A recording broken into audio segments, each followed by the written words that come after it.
20 years of incredible finds, friendly staff, and already 3 years in our new home on Rock Boulevard. If you haven't been here yet, you're truly missing out. 20 dealers, over 7,000 square feet of antiques and collectibles, just about anything you can imagine. Easy parking, but stay a while. Antiques and Treasures Rock.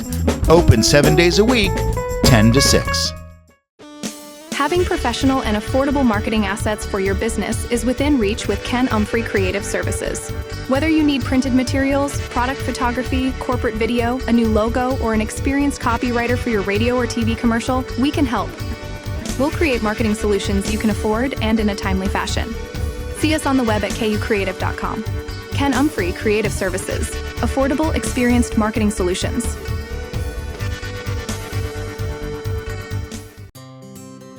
On the next episode of Kayaking with Ken, we'll be paddling Northern California's Frenchman Lake. We'll take the short drive through a lava rock canyon up to the reservoir itself. Then we'll paddle across the lake to a quiet area walled by more ancient lava. Whatever the conditions we find, we know one thing: it will be a great place to spend a little time on the water. Join us next time on Kayaking with Ken.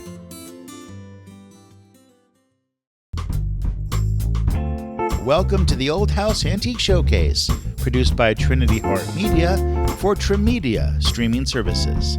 Join us this week as we travel out to the Antique Mall in Mound House, Nevada, to see all the special trinkets and treasures they have, and of course, what is hot and what is not.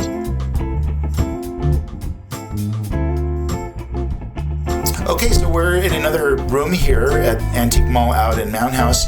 We're here with Suzanne. Suzanne, welcome to Antique Showcase. Tell us a little bit about where you come from and how you got involved in collecting. Okay, I'm basically retired here in 2019, and I drove by the Antique Mall one day and decided to check it out. I needed something to do in my retirement days, and they had a booth available, so I jumped on it. Wow. Figured that would be a good thing to do. That was quick. And so I've been here for almost 6 years.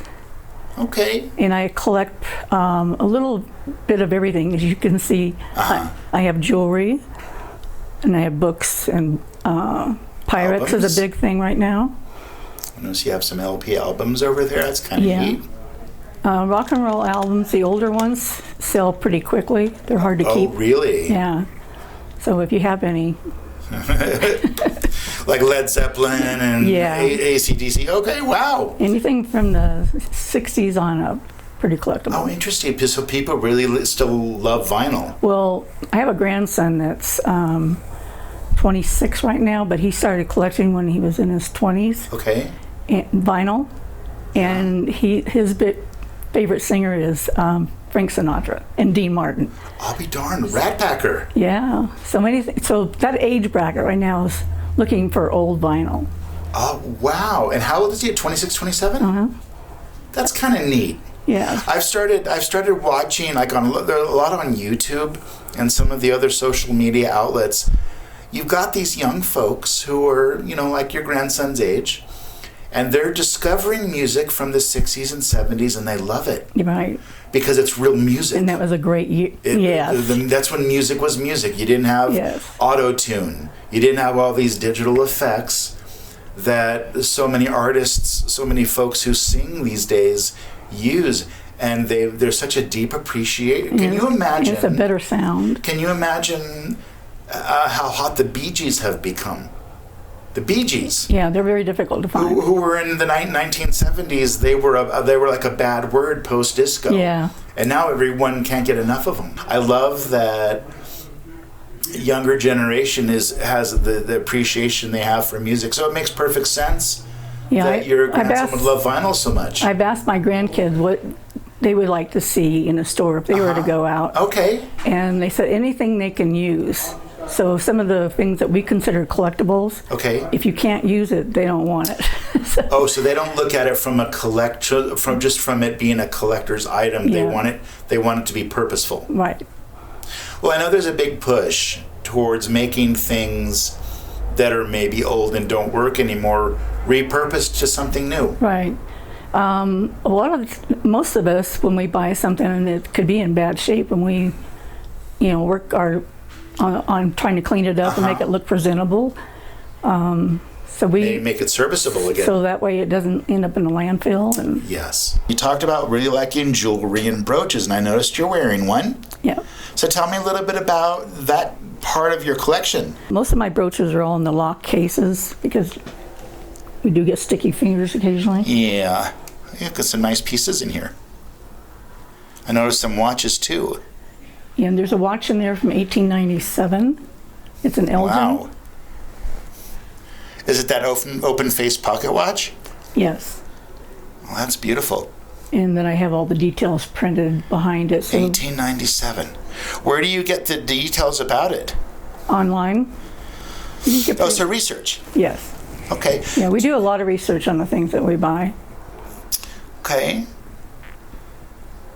I notice you have That's how we come up with the prices. oh, of course, yeah, to see kind of what the market is bearing for some of them. And then I like vinyl albums, as I mentioned before. Mm-hmm. As you can see your jazz singer over there, little Mr. Diamond. Yeah, most of the stuff in there is pretty much from the 60s and 70s. Okay. Yeah, vinyl is really making a comeback. It is. As I mentioned, my grandsons are Yeah. collecting it. Yeah, that's and it sounds better. When Right. you listen to music today, some of it it's digital, which sometimes it means it's highly compressed. With vinyl, there's a richness to it. Right, it's got a better tone. Yeah. Buy a little here, a little there. My son was a NASCAR collector, so Okay. I have some of his collection in here.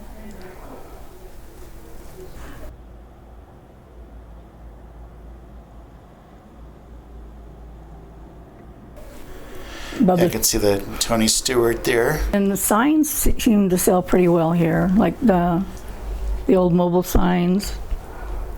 So I tried to change my booth based on different holidays.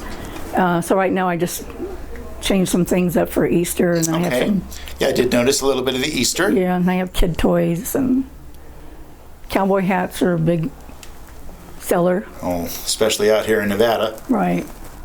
I noticed the jewelry case behind you. That's a neat collection. Yes, I have mainly earrings and bracelets, necklaces, Nice. some rings. And a friend of mine, her husband died and she had to move, so I ended up with her collection of antique lamps. Those are great. Perfect for a store like this. Yes. Except the bulbs went out. Oh, so those are electric. They're not oil. Or Right, they were or converted to electric, yeah. Gotcha. Okay. They're still nice looking.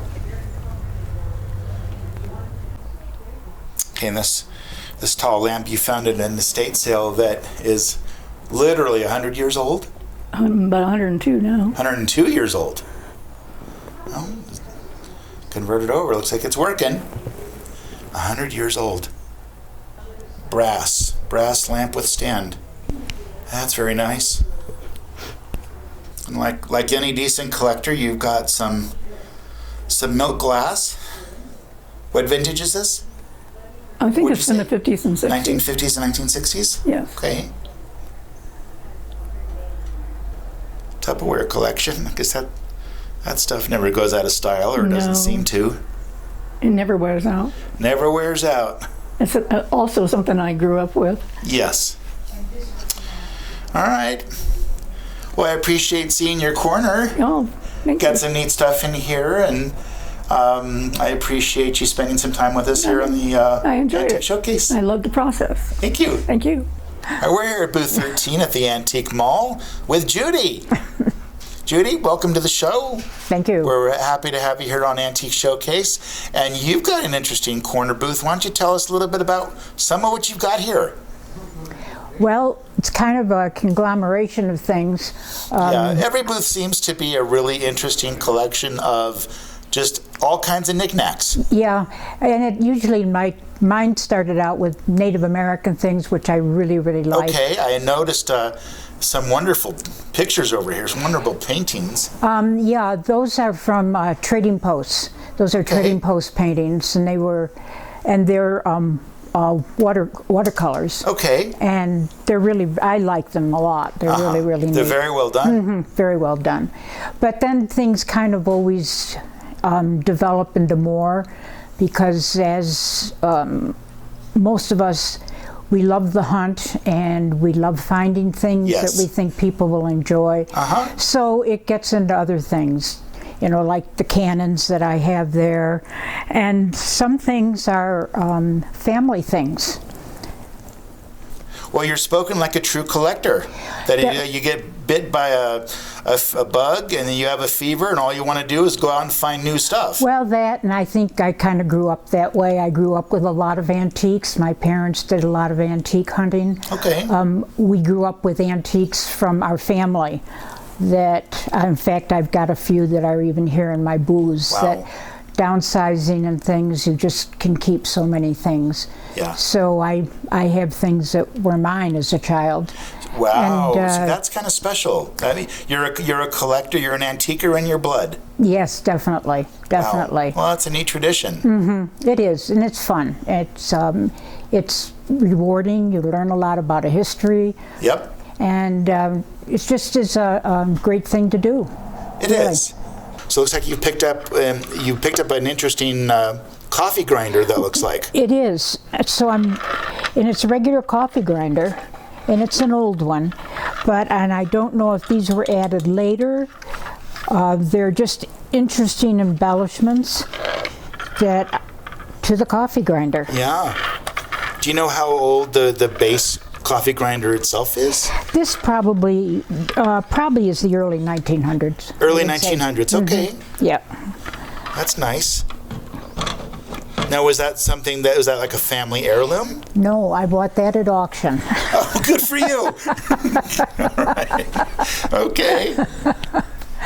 Like I do some things. I do a lot of auction buying, and I do a lot of auction selling as well. Those auctions, are they online auctions or are they? It's a matter of fact, it's the Lightning auction, which is held every week online in Sparks. Now, are you familiar with weather vane auctions? No, I'm not. I actually did a TV show about 11, 12 years ago. It was an entire season on weather vane auctions by Sammy B. In fact, they used to be on Rock Boulevard right across the street from Lightning. Okay. But now they're out in Fallon. Oh, they are still. They are out. Yeah, they're out in Fallon, and they have an online auction every single week. I should get you their information. I would appreciate that. Because they have some wonderful things. A lot of it's vintage. Not all of it's vintage, but a collector like you would probably appreciate their online catalog. Yeah. So I'll send you their information. Thank you. Thank you. Looks like you got some salt shakers in the. No, those are for hat pins. And a woman would keep those on her dresser, on her vanity, and she would put her fancy hat pins in there that they used to hold their hats on. Okay. With all their hair and bouffant hairdos. And so those were to hold hat pins, and a lot of people do collect hat pins now as well, the old hat pins. Do you know what vintage those are? Those are 1800s to early 1900s. Wow. What kind of value does something like that have today? It depends. It depends on the maker. A lot of them are German and Bavarian. So usually I'm not even sure what prices I have. I have them on $20, $25 usually. Okay. And you've got some really nice rings here, ring collection. Yes, I do. I try to keep some fairly decent rings. Some of them are just fun costume. Sure. But others are Native American turquoise. Oh, wow. Like some of those in there. And there's a couple of odd military rings that are army rings. So some of them are just fun things, but others are better pieces of jewelry. I don't know. I've come across costume jewelry that can still be pretty pricey. Oh, it can be, depending on the maker. Yeah. Definitely depending on the maker. Okay, that's a good collection. And those are all epaulets from military uniforms. Okay. And that would be obviously 2-star general. Uh-huh. And those are all with gold, and that's all gold Wow. threading. And the ones in the back are the epaulets that you saw lots of times with admirals, Okay. with the Navy, and that's all gold. Oh, those are beautiful. Yeah, aren't they beautiful? Of course, with us being here in Nevada, you're going to come across casino tokens like these. Right, and people do like to pick them up, especially tourists like them. Obviously, they like them from some of the casinos that are no longer around. Yes. They love them from places like Virginia City. When I get them from Virginia City, they're pretty well gone right away. Wow. And I live up there, so I know what, how much you people... live in Virginia City? Yeah, I live in Virginia Oh, okay. City. Yeah. So this airplane on top, you say it was built from different pieces. Yeah. That's real. Oh wow, that's neat. Rear propeller. Somebody Almost just... looks like it was maybe not a blimp, but Yeah, whatever this body is that they found, and then a creative person that's nice. I like that. just put that together. And it looks like you've got an old style bed warmer. Yep, right here. So you actually would you actually put You put stuff coals like in here. coals in there? Wow. You put coals in here. Wow. This is a smaller one. That would easily burn. These are bigger ones here, and these you put hot water in, and they would carry these in their carriages. They put them in their beds as well, but they would carry them in their carriages for their feet, and they would also take them to church. And our church up in Virginia City has doors on the pews, and the doors were there to keep the heat in, because you would take these with you and then put them under your feet, and it would keep your feet warm, but there was no central heating, of course, up there. Yeah. And keep your feet warm, and you'd close the door to the pew, and that would help keep that whole area warm for you. Okay, Judy, it looks like you're kind of hogging up a lot of the space here I am. at the Antique Mall. So this is another booth space that you've got. That's correct, yep. Wow, more interesting stuff. Ran out of room here, so I moved more, yeah. Yeah, well, Oh, I love this. This stuff's wonderful. So is it same kind of idea? You just collected stuff over the years. Right. Okay. Anything in here that you're really excited about? Or? Well, this is kind of neat. This is a metal, as you can see, and it is a hat box. Okay. And it's for, it's for a naval officer. Oh. So they had, of course, had those big hats with all the feathers and all Sure. this, and they would transport them in these metal boxes to Okay. protect them. And it's still got some of the decals on it that of places that they were stationed. So that is a neat piece right there. Let's see. And Looks like you've got are those tools over there in the corner? yeah, a lot of tools and things like door hinges, doorknobs, heavy ones. People looking for things like that if they're redoing antique homes and stuff. They're always looking for things like that. So they come to our shop because a lot of us have this sort of thing. Yeah. So they can pick them up. A lot of people are always looking for shades for their oil lamps, whether they're electrified or whether they're the original and not electrified.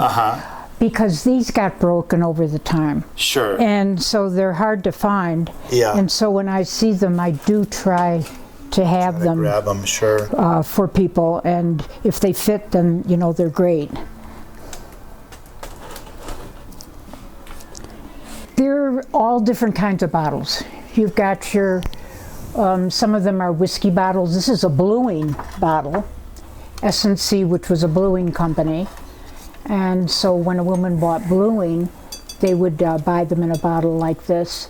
Some of these are just odd medicine bottles that things came in because you could buy anything in a drugstore, laudanum and heroin, all of that was just over the counter. Yeah, yeah, a lot of addiction at that time. People didn't even realize it. Wow. So here on the outside rack, it looks like an old fireman's hat. Yes, but it's a fairly new one, but it's, again, it's...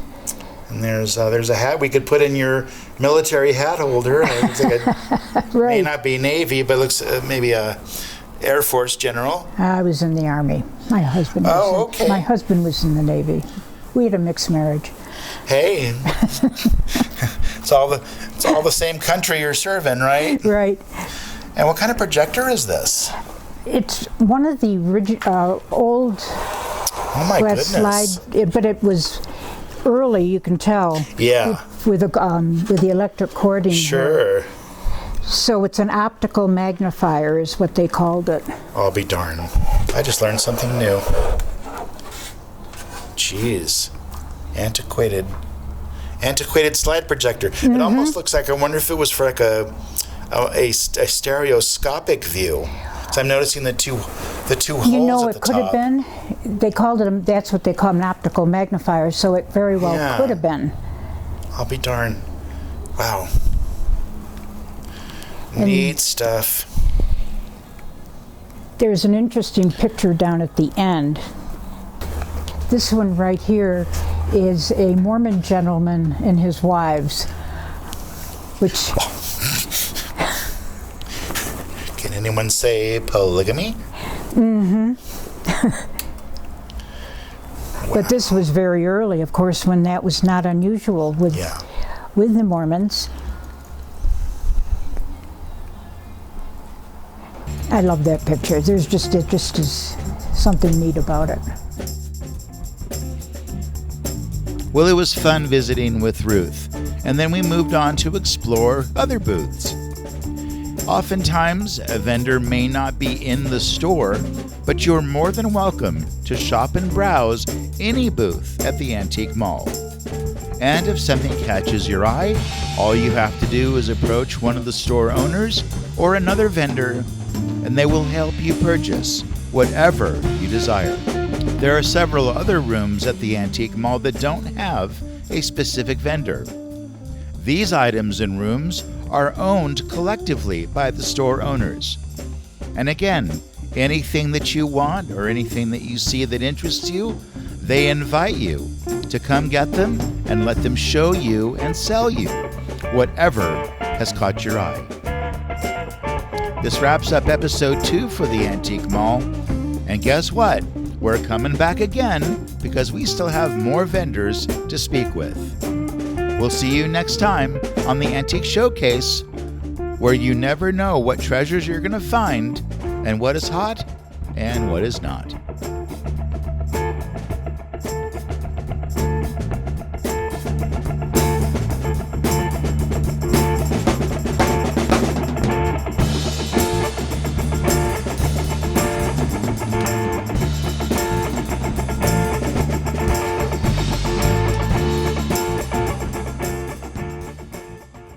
Fallon, Nevada is a community of friends and families, like so many other members in other communities. Good people have to make decisions that have an impact on their lives, as well as the lives of their friends and family. We are here to help. Battleborn Bail Bonds, a community-based company, a member of the Fallon Chamber of Commerce, a company that serves all of Northern Nevada.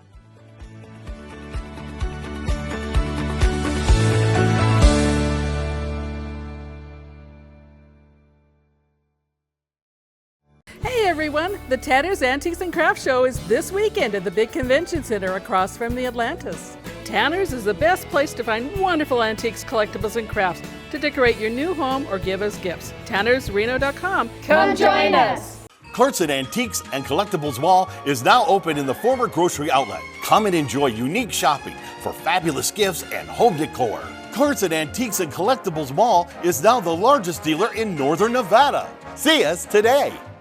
The new Clarkson Antiques and Collectibles Mall is really big. I mean really big. Now with over 27,000 square feet of antiques, gifts, and collectibles. Clarkson Antiques and Collectibles Mall is really big.